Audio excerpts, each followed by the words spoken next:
Ini bukan sekadar sembang kosong semata. Bila geban jadi real talk. Bila geban jadi real talk. Alright, okay, kembali kita ke dalam segmen 3 dalam podcast Sembang Gebang Ultimate.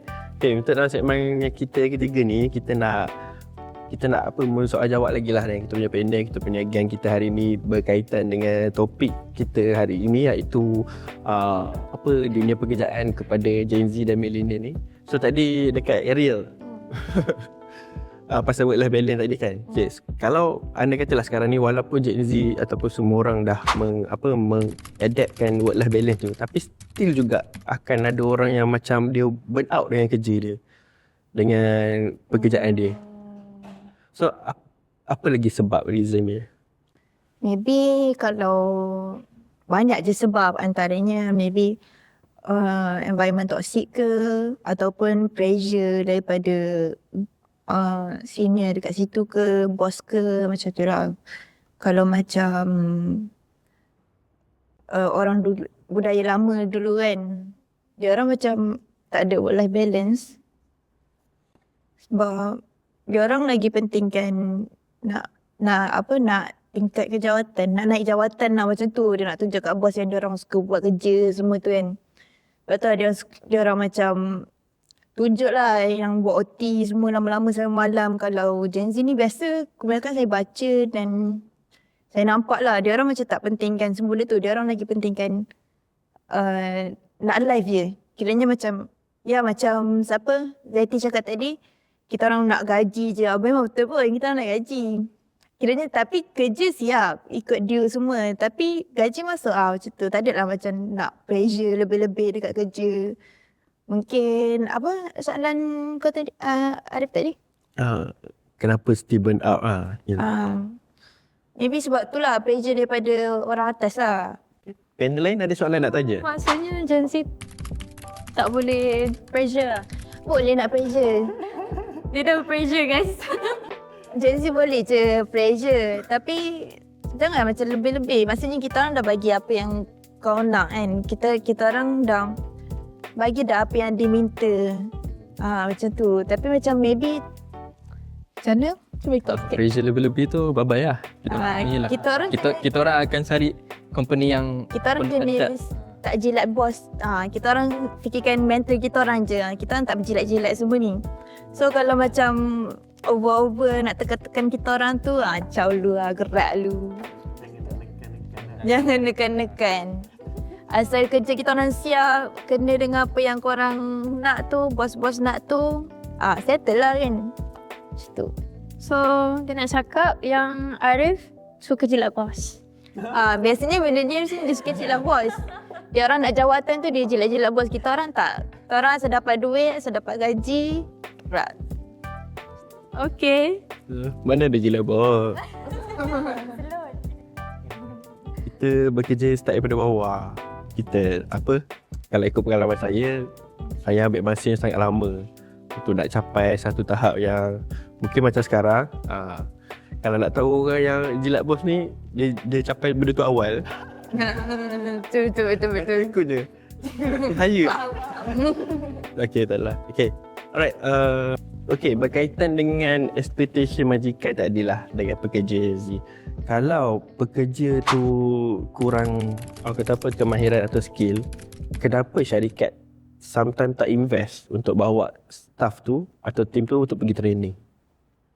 Kalau sebab majikan mengharapkan staff tu untuk something bagi lebih ataupun menggunakan tenaga dia apa semua kan? Itu salah majikan. Serius. Kalau contoh lah, based on pengalaman Zati sendiri, majikan akan support kita. You nak belajar Excel ke, you nak belajar Canva ke, dia hantar. So kalau yang dapat majikan macam tu, korang caw je. Tapi ada setengah majikan dia merasakan macam you should have the skill masa masuk kerja. Masa masuk. Okay, mungkin salah, boleh jadi salah dekat pekerja baru tu sendiri. Kalau dekat resume dia dah, ataupun time interview dia dah claim awal-awal, saya boleh pakai Canva, and of course lah bos kat situ dah expect tu dah yang dia boleh. So setimpal lah dengan gaji yang bos bagi. So time kerja tiba-tiba dia cakap saya reti sampai sini je lah bos, saya understand. So tak boleh salahkan Gen Z sangat lah kot yang part tu. So betul tu. Ada 2 part yang mana Kan kena take note jugalah. staff tu sendiri pun dia kena jujur lah. Setakat mana dan sebagainya. Ni kalau dia rasa dia Jangan kurang, sebab nak kejar duit je, dia claim je semua. Expo.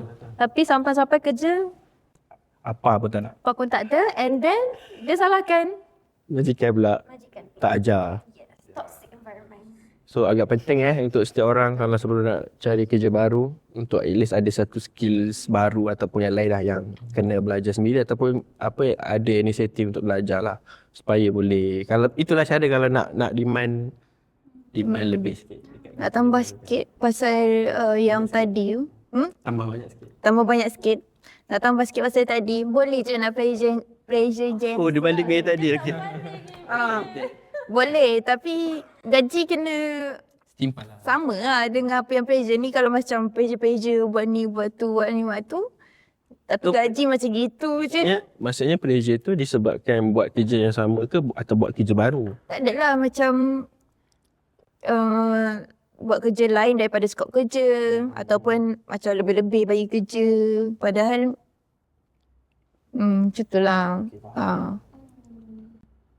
Itu. Asal gaji sama dengan kerja tu kita orang okey. Tak ada hal nak pressure lah. Tapi macam mana nak macam mana nak valuekan kerja tu dengan harga tu?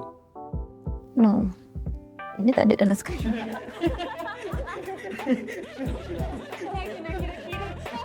Macam tu topik letak cari nak kerja ke apa ya. Okey, tak apa, kita yang untuk part ketiga untuk Daddy. Okey, betul ke fresh grad yang baru habis belajar ni diorang kena try apa-apa jenis pekerjaan tanpa memilih? Betul. Kalau kita tengok ekonomi sekarang ni dengan environment di luar kita sekarang ni, cuba je apa-apa kerja. You nak jadi Grab ke, awak nak jadi tukang ambil makan, order makan ke apa ke, cuba je. Sebab setiap kerjaan tu dia ada cabaran dia yang lain-lain, ada benda yang something yang kita tak belajar. So dari situ juga dorang boleh explore lah kerjaan dorang ataupun ilmu untuk dorang sendiri. Alamat je kan. Pengalaman. Si tak cewek pilih kas kerja. Tak, asal dapat kerja. Asal dapat kerja, dapat duit, okey. Kalau kita tengok sekarang pun dekat TikTok tu ramai juga apa nama? Life host. Gen Z jadi live host. Walaupun dia orang ada degree ke apa, dia orang still jadi life host sebab banyak tahu gitu, banyak zakat. Selagi mana di situ ada duit, selagi di situlah ada Gen Z. Okey, satu soalan. Siapa lagi memilih kerja? Gen Z ke millennial? Memilih kerja. Memilih. Tapi disebabkan apa memilih kerja? Kalau ya. Gen Z. Sebab diorang tengoklah diorang tak kenal dengan jiwa ke apa, caw. Memilih kerja ke memilih environment? Memilih environment. Ada memilih. Ada sesetengah orang dia selesa dengan keadaan leisure, ada yang selesa dengan keadaan yang Tak masuk office. tak masuk office, home. Okay. Lagi? Can haja. Okey, tadi pasal Daniel kan, masuk kerja tapi dalam bidang yang lain. Benda tu sekali lagi lah, patut ke kalau Daniel mungkin Daniel boleh accept sebab Daniel rasa mungkin Daniel boleh belajar benda baru. Tapi untuk yang lain ni, adakah diorang kena terima ataupun diorang kena macam buat satu decision untuk takkan aku nak tukar bidang. Pada saya lah, cuba je selagi mana yang mampu. Kalau boleh, jangan terlalu mengharapkan sangat kepada company lah. Itu masing-masing sepatutnya ada inisiatif sendiri untuk belajar sendiri. So dari situ juga diorang boleh belajar ataupun explore benda yang diorang tak tahu. Bagi saya tak suka sangat macam tu sebab kita dah belajar tinggi-tinggi benda ni kan. Contoh saya dah belajar tinggi-tinggi graphic design. Tiba-tiba kena buat IT. Macam tak kena lah, tak sesuai lah macam tu. ikut orang jugalah. Kalau orang tu boleh terima, okey. Kalau orang tak boleh terima, gerak je lah kan. Apa-apa cawa. Kita akan drag lagi ke next segment. Kita tambah lagi. Kita sambung lagi lagi. Okay, so kita break kejap. Kita sambungkan live segment untuk kita conclude everything yang kita borakkan hari ni, okay? Stay tuned. Isi luar jangka dibuka sekarang sembang kosong semata. Bila geban jadi real talk. Bila geban jadi real talk.